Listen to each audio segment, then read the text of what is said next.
The rain was coming down hard that Tuesday evening when Robert pulled his black car up to the fancy restaurant on Fifth Avenue.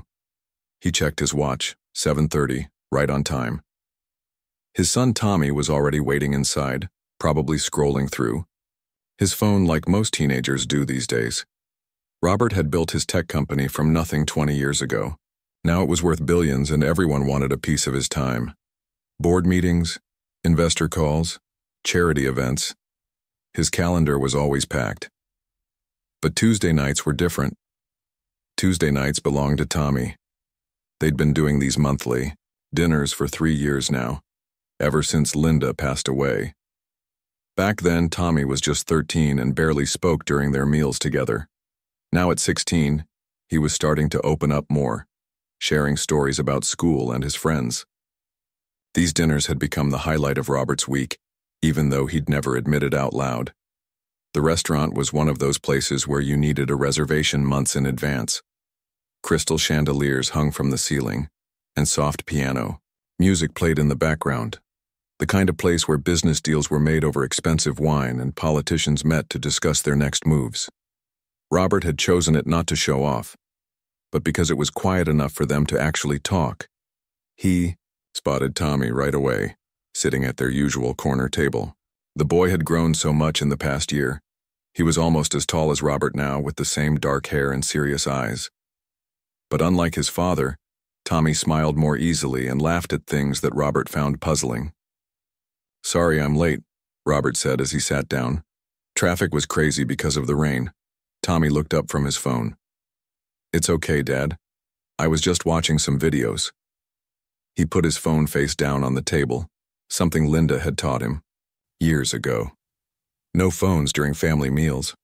The restaurant was busier than usual tonight. Robert noticed several familiar faces from the business world, all deep in their own conversations. The soft buzz of voices mixed with the clinking of glasses and silverware.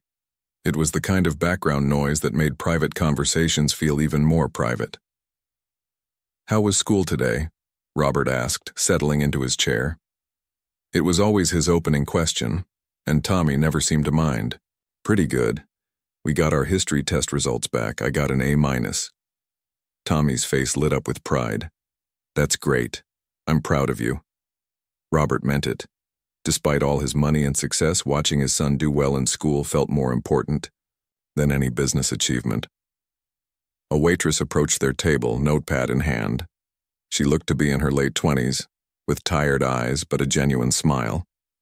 Her long black hair was pulled back in a neat ponytail, and she moved with the practiced efficiency of someone who'd been doing this job for a while. "Good evening, gentlemen. Can I start you off with something to drink?" Her voice was warm and friendly, with just a hint of an accent that Robert couldn't quite place. As she leaned forward to place the bread basket on their table, something caught Tommy's eye. He blinked hard, then looked again. Around the waitress's neck hung a delicate silver pendant, an intricate Celtic knot design with a small green stone in the center. The pendant caught the light from the chandelier above, making the green stone sparkle. Tommy's face went pale. His mouth opened slightly, but no words came out for a moment. Robert noticed the change immediately. "Dad?" Tommy whispered, his voice barely audible. He glanced at the waitress, who was still waiting for their drink order. "Dad, look at her necklace." Robert followed his son's gaze to the pendant.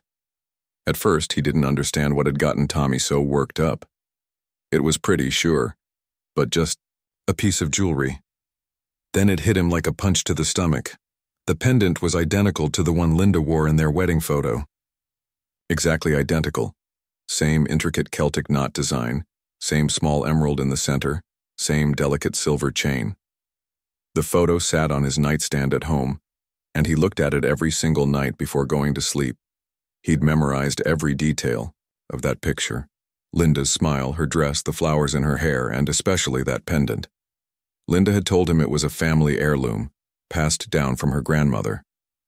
She'd said it was one of a kind, irreplaceable. When she died in the car accident 3 years ago, the pendant had been buried with her. Robert remembered making that decision, knowing she would have wanted to keep it with her forever. But here was another one, identical in every way, hanging around a stranger's neck. Robert's hand froze halfway to his water glass. His heart started beating faster, and he felt dizzy. This couldn't be possible. There had to be some explanation. Maybe it wasn't as similar as he thought.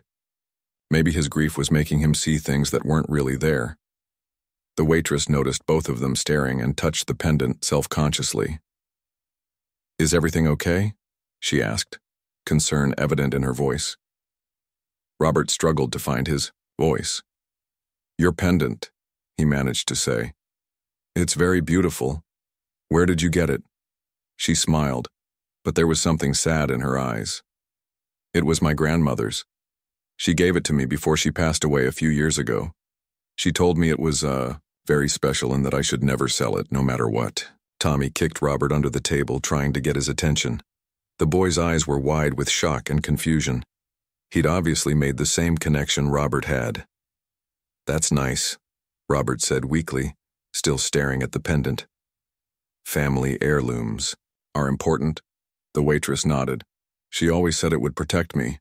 I know it sounds silly, but I've worn it every day since she died. It makes me feel like she's still watching over me." She paused, then added with a small laugh, "I probably sound crazy." "Not at all," Robert replied automatically, his mind racing. How could there be two identical pendants? Linda had been so sure hers was unique. Had she lied to him? Had she made a mistake?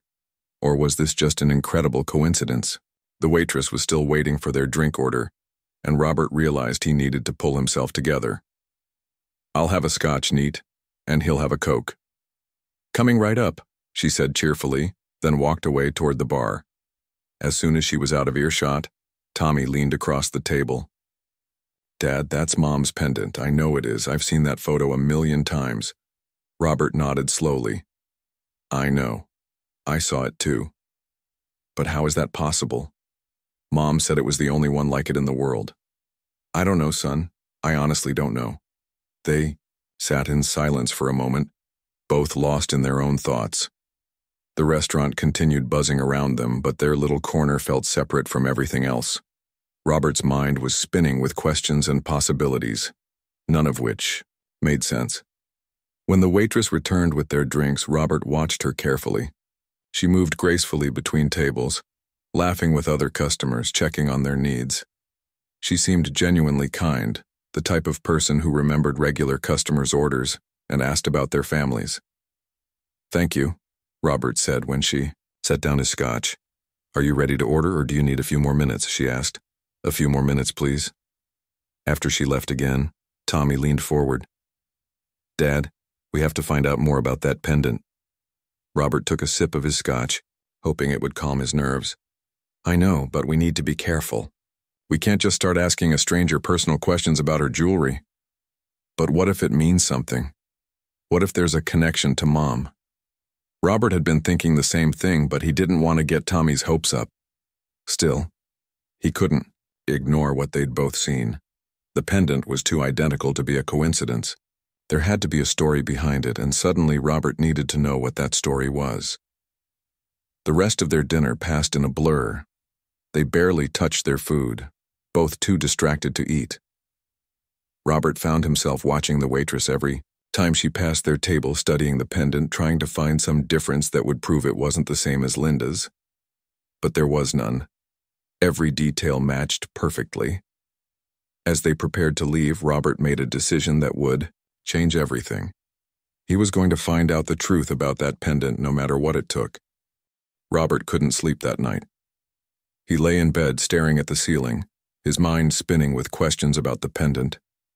Every time he closed his eyes, he saw the waitress's necklace and remembered Linda's identical one from their wedding photo. The photo sat on his nightstand just 3 feet away, but he couldn't bring himself to look at it again. At 3 in the morning, he gave up trying to sleep. He walked to his home office and turned on his computer. The house felt too quiet, too empty.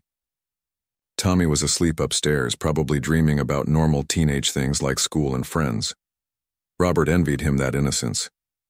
The first thing Robert did was call his head of security, David Martinez. David had worked for the company for 8 years and handled all the sensitive matters that came with being a billionaire. He was discreet, thorough, and most importantly, he never asked unnecessary questions. "I need you to look into someone for me," Robert said when David answered on the third ring. "But this stays between us. Don't involve anyone else from the team." "Of course, sir. What do you need?" Robert gave him the waitress's first name and the restaurant where she worked. "I need to know everything about her background. Family history, where she grew up, who raised her. But David, this needs to be completely discreet. She can't know anyone is asking questions." "Understood. How soon do you need this information?" "As soon as possible." After hanging up, Robert went to Linda's old room. He'd kept it exactly as she left it, even though Tommy sometimes said it was creepy. Her clothes still hung in the closet, her books were still on the shelves, and her jewelry box sat untouched on the dresser. He opened the jewelry box with shaking hands. Linda had owned many beautiful pieces, gifts from him and things she'd inherited from her family. But the Celtic pendant wasn't there, of course. It had been buried with her. Robert had made that decision himself, thinking it was what she would have wanted. In the bottom drawer of Linda's dresser, he found a small wooden box he'd forgotten about. Inside were old letters, photos, and documents from before they met. Robert had never looked through these things before. It felt like invading her privacy, even though she was gone. Most of the papers were normal things: old tax returns, college transcripts, apartment lease agreements. But at the bottom of the box he found something that made his heart stop. It was a birth certificate, but not Linda's. This one belonged to a baby girl, born 18 years before Robert and Linda got married. The mother's name on the certificate was Linda's. The father's name was marked as unknown. The baby's name was listed simply as Baby Girl Rodriguez. Robert sat on Linda's bed, holding the birth certificate with trembling hands. Linda had had a daughter she'd never told him about. A daughter who would be 28 years old now, exactly the age of their waitress. The next morning, Robert could barely concentrate at work. He sat through 3 meetings without really hearing what anyone said. His assistant asked him twice if he was feeling well. All he could think about was that birth certificate and the pendant. Tommy called him during lunch break from school. "Dad, did you find out anything about the waitress?" "I'm working on it," Robert said carefully. He didn't want to tell Tommy about the birth certificate yet. Not until he knew more. "I keep thinking about Mom's pendant. How could there be 2 exactly the same?" "I don't know, son, but I'm going to find out." That afternoon, David called with preliminary information. "Her name is Maria Santos. She's 28 years old, works 2 jobs, the restaurant and a cleaning service. She has a 5-year-old daughter named Sophia, lives in a small apartment in Queens." "What about her family background?" "This is where it gets interesting. She grew up in foster care until she was 14. Then she went to live with an elderly woman named Carmen Santos, who legally adopted her. Carmen died 3 years ago and left Maria the apartment and a small amount of money." "What happened to her birth parents?" "Her mother died when Maria was very young. Father unknown, just like on the birth certificate. But here's the strange part. There's no record of who placed her in foster care or how Carmen Santos found her. It's like someone went to great lengths to keep that information private." Robert's hands were shaking as he wrote down the details. "Can you find out more about Carmen Santos?" "Already on it. I'll have more information by tomorrow." That evening, Robert picked up Tommy from basketball practice. The boy immediately asked about the investigation. "I found some things," Robert said carefully as they drove home. "But I need to verify them first." "What kind of things?" Robert hesitated. Tommy was only 16, but he was mature for his age. He deserved to know the truth, especially if it affected their family. "I found out that your mother had a daughter before we met. A daughter she gave up for adoption." Tommy's mouth fell open. "What? Mom had another kid?" "It looks that way. The timing matches up with Maria's age." "So you think the waitress might be my half-sister?" "I don't know yet, but it's possible." They drove in silence for a while.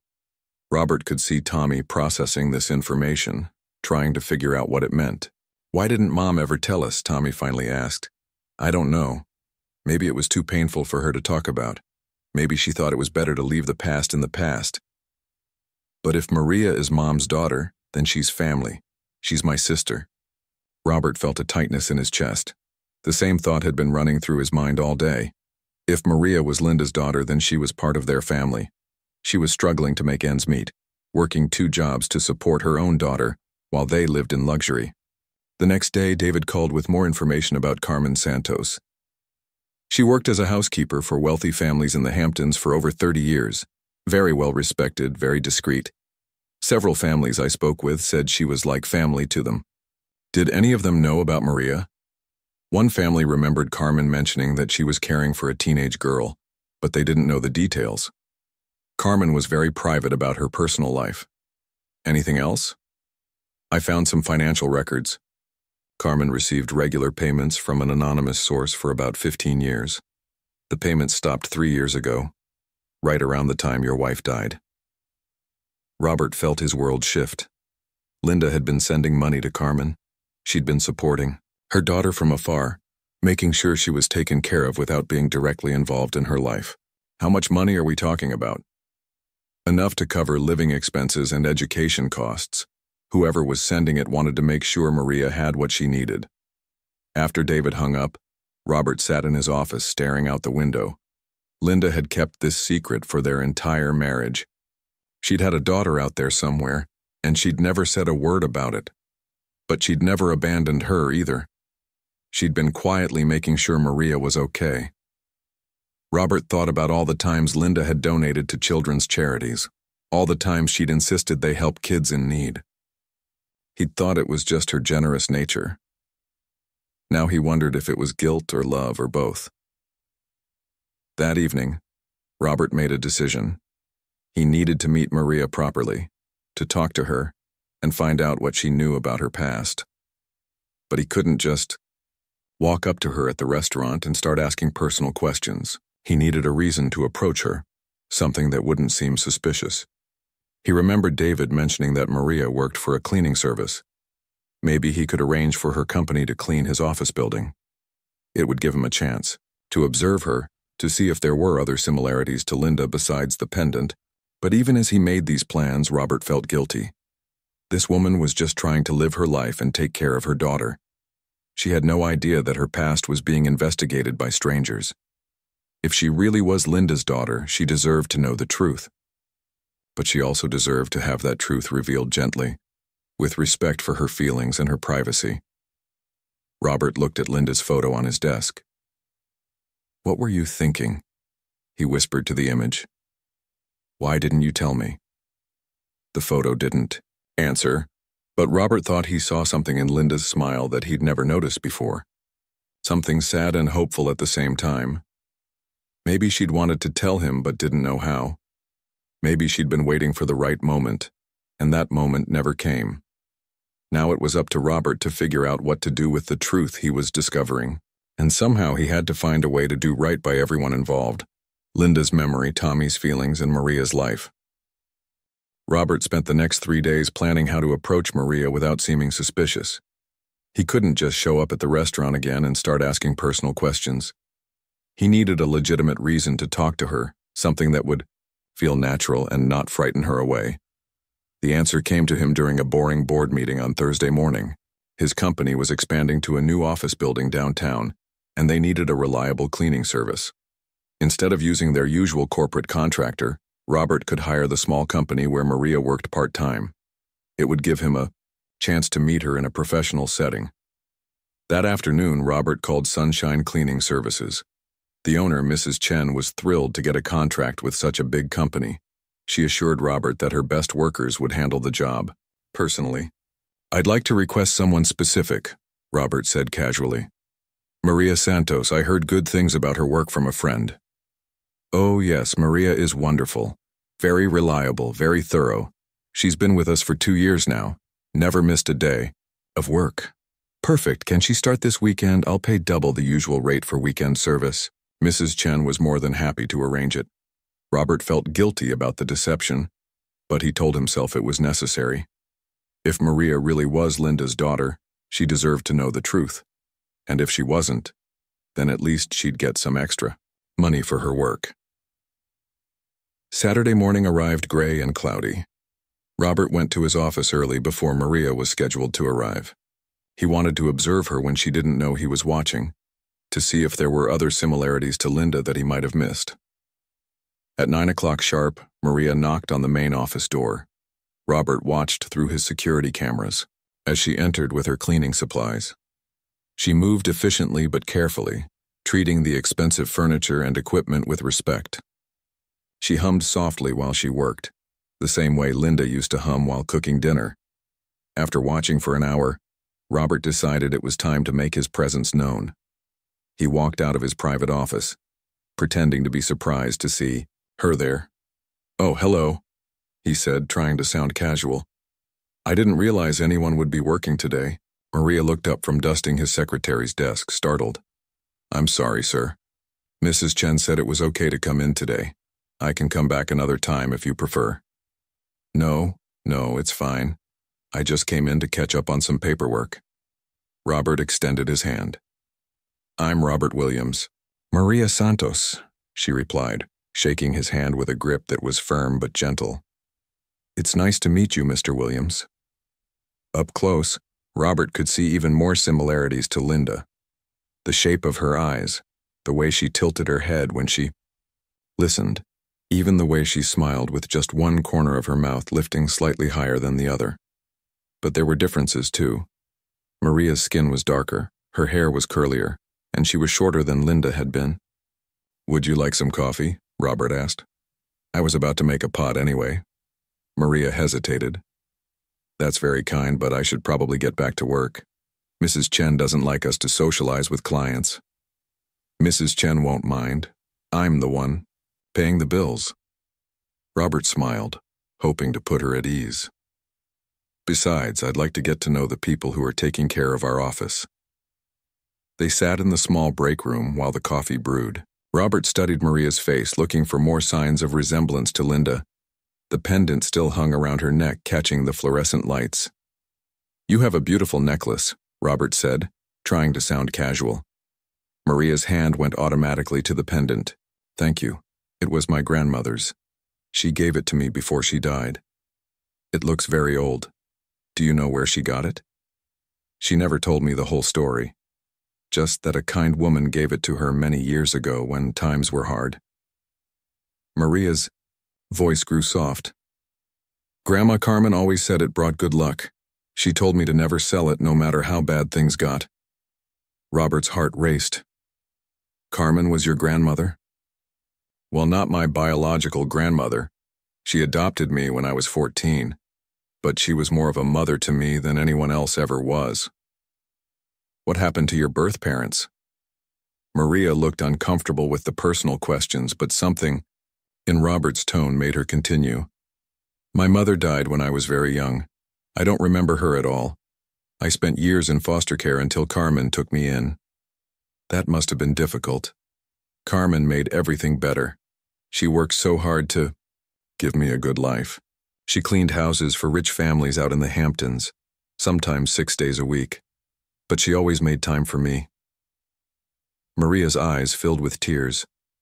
"I miss her every day." Robert poured the coffee, his hands shaking slightly. "Tell me more about this woman who gave her the pendant." "I don't know much. Carmen only mentioned her a few times. She said the woman was pregnant and scared, and that she gave Carmen the necklace as a thank you for helping her during a difficult time." Maria paused, then added, "Carmen always called her the angel who saved us." Robert nearly dropped his coffee cup. Linda had worked as a social worker in her early 20s before they met. She'd often talked about helping young women in crisis situations, but she'd never mentioned Carmen specifically. "Did Carmen ever show you a picture of this woman?" Maria nodded. "She had one old photograph. It was faded and torn, but she kept it in her jewelry box. I still have it at home." Robert's pulse quickened. "Would you be willing to show it to me sometime?" Maria looked puzzled by his interest. "Why do you want to see it?" Robert realized he'd been asking too many personal questions. He needed to back off before Maria became suspicious. "I'm sorry. I didn't mean to pry. It's just that your story reminds me of someone I used to know." They finished their coffee in relative silence, with Maria occasionally glancing at Robert with curiosity. When she went back to cleaning, Robert retreated to his office and called David. I need you to dig deeper into Carmen Santos's employment history. Specifically, find out if she ever worked for Linda before we met. I'll get right on it. 2 hours later, David called back. I found something interesting. Carmen Santos worked for the Morrison family in the Hamptons from 1995 to 2010. Guess who else worked for the Morrisons during that same period? Linda? Not as an employee, as a social worker. The Morrison family had some trouble with their teenage son back in 2002. Linda was assigned to their case through the county social services department. Robert felt pieces of the puzzle clicking into place. Linda had met Carmen while working on the Morrison case. That must have been when she was pregnant with Maria and needed help. There's more, David continued. I found records showing that Linda made several visits to the Morrison house over a 6-month period. The dates match up perfectly with when she would have been pregnant. After David hung up, Robert sat alone in his office, staring out the window. Maria was in the next room, cleaning and humming, completely unaware that her entire world was about to change. When Maria finished cleaning, she knocked on Robert's office door. I'm all done, Mr. Williams. Is there anything else you need? Robert looked at her standing in the doorway, and for a moment he saw Linda. Not just in her physical features, but in her kindness, her work ethic, her gentle manner. This was Linda's daughter. He was sure of it now. Maria, he said carefully, would you be interested in a regular contract? I could use someone reliable to clean my home office as well. That would be wonderful. I could really use the extra work. Good. How about we meet for coffee next week to discuss the details? There's a nice cafe in Queens not far from where you live.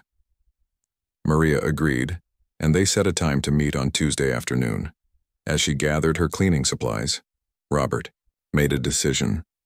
When they met for coffee, he would tell her everything. She deserved to know the truth about her mother, about the pendant, and about the family she never knew she had. But first, he needed to talk to Tommy. His son deserved to know that he was about to gain a sister, and possibly a niece as well. The family that had been torn apart by Linda's death was about to grow in ways none of them could have imagined. As Maria left the office, she turned back one more time. Thank you for the coffee, Mr. Williams, and for being so kind. Not many bosses would take the time to talk to the cleaning lady. We're all just people, Maria. We all deserve kindness. After she left, Robert sat alone with his thoughts. In just 1 week, he'd gone from being a widowed father of 1 to potentially being a stepfather of 2, and a step-grandfather as well. The pendant that had seemed like such a mystery was now revealing itself to be the key that would unlock a family Linda had tried to protect by keeping it secret. Now Robert had to figure out how to honor Linda's memory while doing what was best for everyone involved. It wouldn't be easy, but for the first time since Linda's death, Robert felt like he had a purpose beyond just making money and raising Tommy. He had a chance to heal the wounds that secrecy had created and bring together a family that had been separated by circumstances beyond anyone's control. The weekend felt like the longest of Robert's life. He kept replaying his conversation with Maria, analyzing every word she'd said about her grandmother Carmen and the mysterious woman who gave her the pendant. By Sunday evening, he couldn't take it anymore. He needed to know for certain before meeting Maria on Tuesday. Tommy, Robert called from downstairs. Can you come down here for a minute? His son appeared at the top of the stairs, game controller still in his hand. What's up, Dad? I need to tell you something important about what I found out this week. Tommy's face grew serious as he came down and sat on the couch next to his father. Is it about the waitress? About Mom? Robert took a deep breath. I'm pretty sure Maria is your mother's daughter, your half-sister. Tommy stared at him for a long moment. Are you sure? Not 100%, but all the evidence points to it. The timing matches up, the pendant, the story about her grandmother, working for wealthy families. Robert paused. Your mother was sending money to Carmen for years. She was taking care of Maria from afar. So Mom knew where she was this whole time? Yes, and I think she wanted to protect Maria by keeping it secret. Maybe she thought it was better for everyone if Maria never knew about us. Tommy was quiet for several minutes, processing this information. Finally, he asked, "What are you going to do?" "I'm going to tell Maria the truth she deserves to know." "What if she doesn't believe you? What if she doesn't want anything to do with us?" Robert had been wondering the same thing. "Then we'll respect her wishes. But I have to try, Tommy. If she's family, she should know she's not alone." Monday morning, Robert arranged for DNA testing. He called a private lab that specialized in discrete genetic testing for wealthy clients. They agreed to rush the results and have them ready by Wednesday, but Robert already knew what they would show. That afternoon, David called with more information. "I found Carmen's old apartment. The landlord let me look through some things she left behind. There's a box of photos and documents that might interest you." "What kind of documents?" "Birth records, adoption papers, and some old letters. But the most interesting thing is a photo. A young woman holding a baby, standing next to Carmen in what looks like a hospital room." Robert's heart raced. "Can you bring everything to my office?" "Already on my way." When David arrived with the box, Robert's hands shook as he opened it. On top was the photograph David had mentioned. It showed a young Linda, maybe 22 years old, holding a tiny baby wrapped in a pink blanket. Carmen stood beside them, smiling proudly. On the back of the photo, someone had written, "Linda and baby Maria, with love and gratitude." Robert sank into his chair. There it was, proof that couldn't be denied. Linda had given birth to Maria, and Carmen had been there to help. The rest of the box contained letters from Linda to Carmen, thanking her for taking care of Maria and promising to send money every month. One letter, dated just 6 months before Linda died, made Robert's eyes fill with tears. "Dear Carmen, I know Maria is almost grown now, but I hope you'll continue to watch over her. I found happiness with a wonderful man named Robert, and we have a son together. Sometimes I dream about telling them about Maria, about bringing our families together.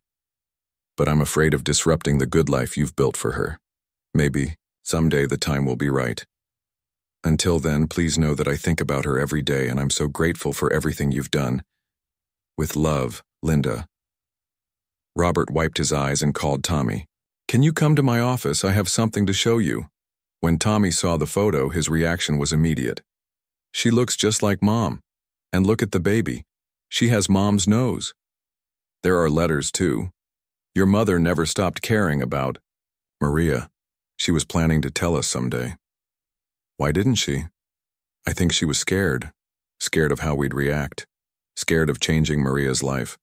Scared of a lot of things." Tuesday afternoon arrived gray and drizzling. Robert got to the cafe in Queens 30 minutes early, his stomach churning with nerves. He'd chosen a quiet place where they could talk privately, away from curious ears. Maria arrived exactly on time, looking professional in a clean blouse and dark pants. She'd obviously dressed up for what she thought was a business meeting. The pendant caught the light as she sat down across from him. "Thank you for meeting me," Robert said. "Can I get you something to drink?" "Just coffee, black, please." They made small talk while waiting for their order.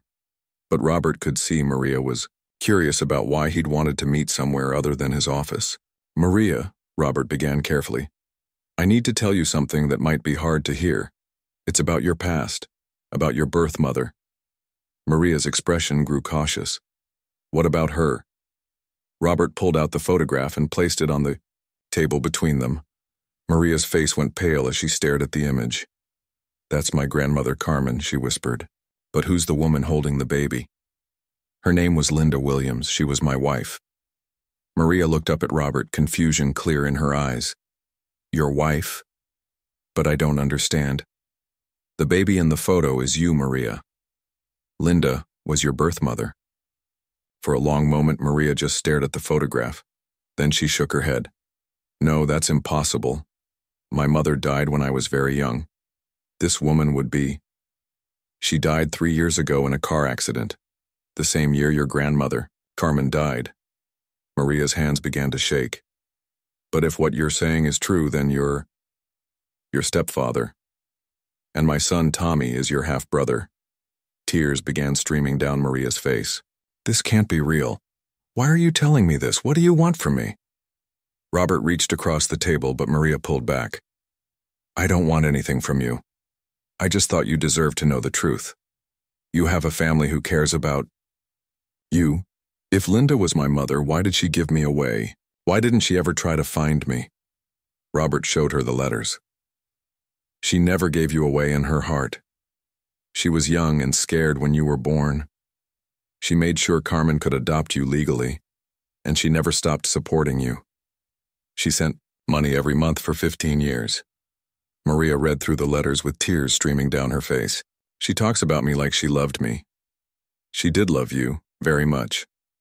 She wanted to tell Tommy and me about you, but she was afraid of disrupting your life. All these years I thought my birth mother didn't want me. Carmen always said she did, but I never believed it. She wanted you very much. She just wanted what was best for you. Maria looked at the pendant around her neck. Is this why you were asking about my necklace? Robert nodded. Linda had an identical one. She wore it in our wedding photo. I was confused when I saw yours. She gave this to Carmen when I was born. Carmen always said it would protect me. It did protect you. It led me to you. They sat in silence for several minutes, both lost in their own thoughts. Finally, Maria spoke. I have a daughter, Sophia. She's 5 years old. I know. That makes me a step-grandfather. Maria almost smiled at that. She's been asking about family lately, about why she doesn't have grandparents like her friends do. She does have family, more than she knows. This is also overwhelming. I need time to think about everything. Of course. Take all the time you need, but Maria, you should know that you're not alone anymore. You have a brother who's excited to meet you, and a stepfather who wants to help however he can. As they prepared to leave, Maria looked at Robert with Linda's eyes. Can I see more pictures of her? Of my mother? I have thousands of them at home. You can see them whenever you're ready. Maria nodded, clutching the old photograph to her chest. I used to dream about finding my real family someday. I just never imagined it would happen like this. Life has a way of surprising us, Robert replied. Your mother would be so happy to know we found each other. As Maria walked away, Robert felt a mixture of relief and anxiety. The truth was finally out, but now came the hard part. Figuring out how to blend their families together and heal the wounds that years of separation had created. He thought about Linda and hoped she would approve of what he'd done. Tomorrow, he would get the DNA results that would confirm what his heart already knew. Maria was family, and somehow they would make this work. 3 days passed before Maria called. Robert had been checking his phone every few minutes, worried that she might have decided to cut all contact. When her name finally appeared on his screen, his heart nearly stopped. Mr. Williams? Her voice sounded tired but determined. I've been thinking about everything you told me. Could we meet again? I'd like to bring Sophia with me this time. Of course, whenever you're ready. Tomorrow afternoon, there's a park near my apartment. Sophia loves the playground there. Robert agreed immediately. He hung up and called Tommy, who was at school. She wants to meet again, Robert said when Tommy answered. She's bringing her daughter. Really? So she believes you? I think so. The DNA results came back this morning. They confirm everything, but I don't think Maria needs to see them. She knows in her heart. I want to come with you, Dad. I want to meet my sister. Robert had hoped Tommy would say that. Are you sure you're ready for this? I've been thinking about it for days. Mom would want us to be a family. The next afternoon, Robert and Tommy arrived at the small park in Queens. It was nothing like the exclusive playgrounds in their wealthy neighborhood, but it was clean and well-maintained. Children's laughter filled the air as kids ran around the colorful equipment. They spotted Maria sitting on a bench, watching a little girl with curly black hair climb on the jungle gym. The child was beautiful, with Maria's dark eyes and a smile that lit up her whole face.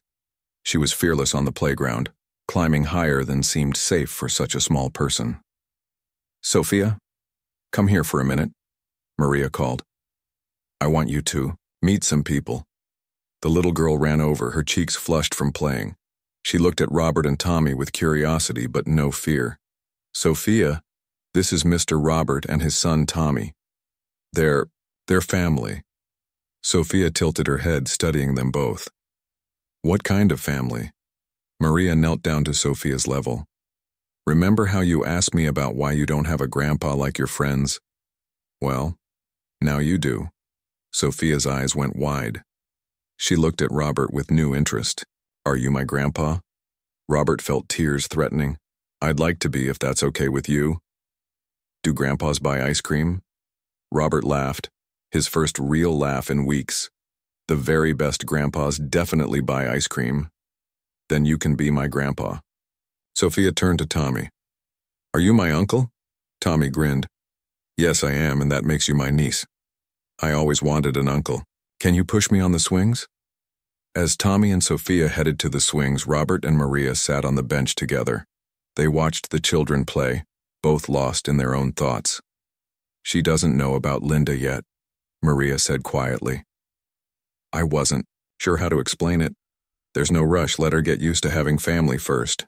I keep looking at that boy and seeing pieces of my mother in him. The way he smiles, the way he's so gentle with Sophia. He's a good kid. Linda would have loved him. Tell me about her, about what she was like when you knew her." Robert spent the next hour sharing stories about Linda. He told Maria about their first date, about how Linda always made breakfast on Sunday mornings, about the way she sang off-key in the car and didn't care who heard her. He showed Maria pictures on his phone. Linda at their wedding, Linda holding baby Tommy, Linda laughing at some joke Robert couldn't remember. "She looks so happy in these pictures," Maria said, wiping her eyes. "She was.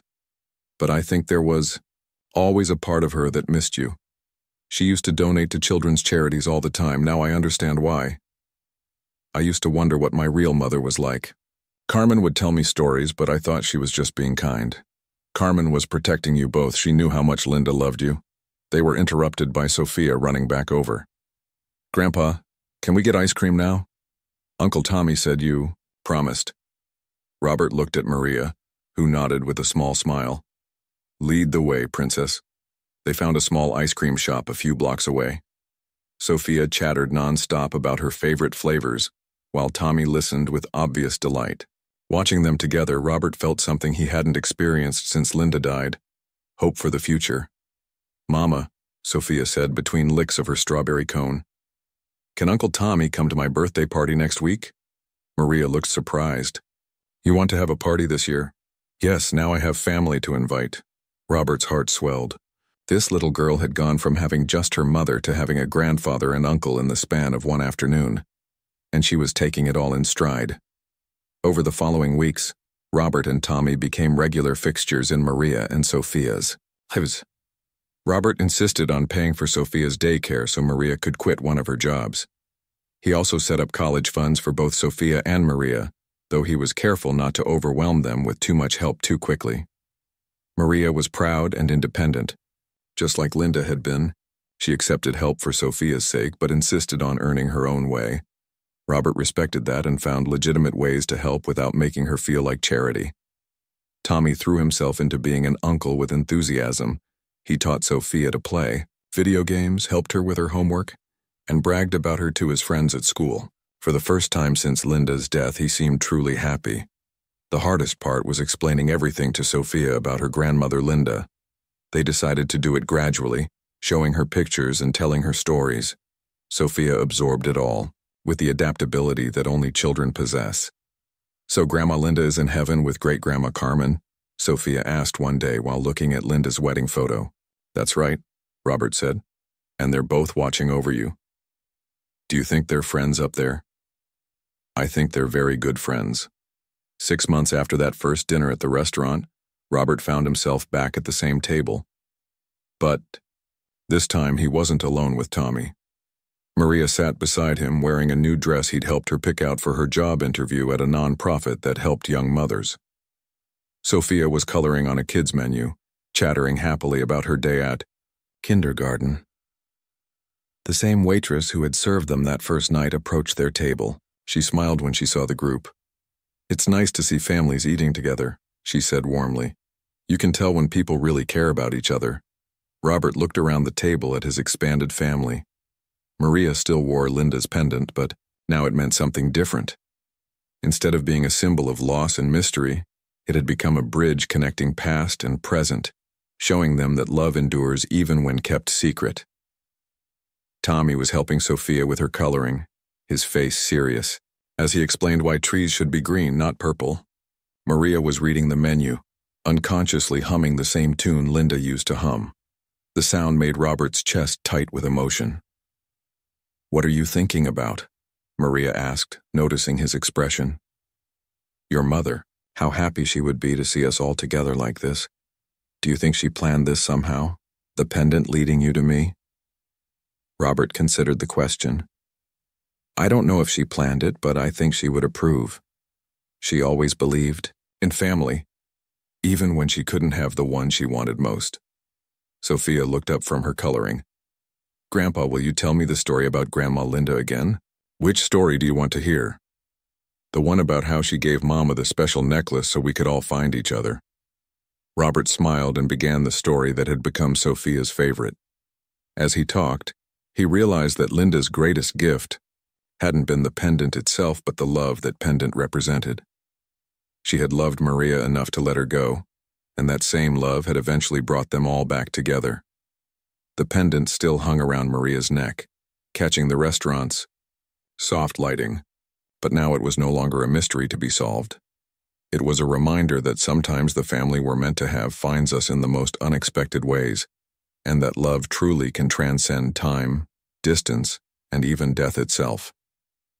As they finished their meal and prepared to go home together, Robert felt Linda's presence stronger than he had since her death. She was there in Maria's laugh, in Tommy's kindness, in Sophia's innocent joy. The family Linda had always dreamed of having was finally complete, bound together by a simple silver pendant and the enduring power of a mother's love.